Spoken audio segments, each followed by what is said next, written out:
Aatu Karhun hauta. Laivuri Aatu Karhu oli Lemin yksityisen ensimmäisen kansakoulun perustaja.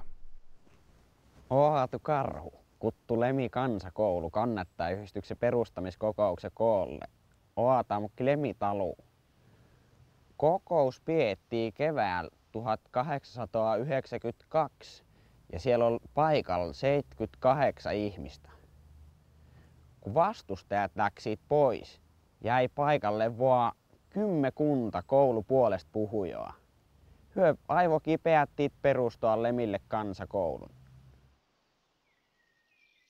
Ensimmäinen kansakoulu ja nuorisoseura toimivat nykyisessä Pentti Klemin talossa.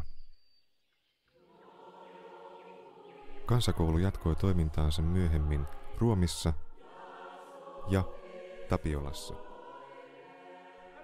Aatu Karhu hankki valtioapuopettajien palkkausta varten. Taanno perustettu koulu etieho alettiin varoja arpoi myynnillä ja tehtiin talkuutyötä, että saatiin kustannukset peitettyä.